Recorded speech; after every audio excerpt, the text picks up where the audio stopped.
Oh, sa mga nagsabi sa akin dyan na ipahead ko daw sa damit ko. Ayan oh, ayan. Oh, igit yan ha, igit yan. Oh, igit yan. Tignan niyo maigi oh. Igit yan ha, ipahead ko dito sa damit ko. Maputi yan. Tignan niyo maigi ha. Puro kayo rasma-rasma dyan. Oh, puro kayo rasma-rasma dyan. Yung rasma niyo yan, nandidirit naman yan. Halatang halata oh. Tignan niyo, maputi to oh. Hindi lang sa damit, at saka sa mukha ulit. Magpardo ako sa mukha.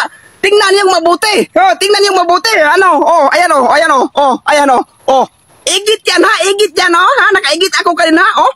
Oh, ano, amoy tayo yan oh. Oh, ipahead ko, ayan.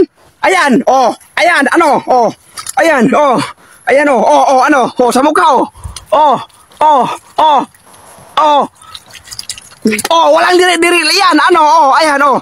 Ayan pa oh. Pati liig, ayan oh. Oh, ayan oh. Pati liig, ayan oh.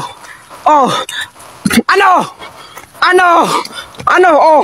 Ako lang ang malakas. Kaya huwag kayong banggit-banggit sa comment section na rasma. Huwag kayong magbanggit-banggit kasi nanggigigil ako doon. Oh, hindi naman malakas yung rasma na yan. Hindi naman yan malakas. Ayan pa, oh. Ayan, oh. Oh, ginagawa ko lang yan eh. Skincare, oh. Ayan, oh. Ayan, oh.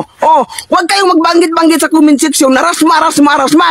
Dahil nakita ko si rasma, hindi naman yan malakas. Halata namang nang didiri yung rasma na yan. Ano?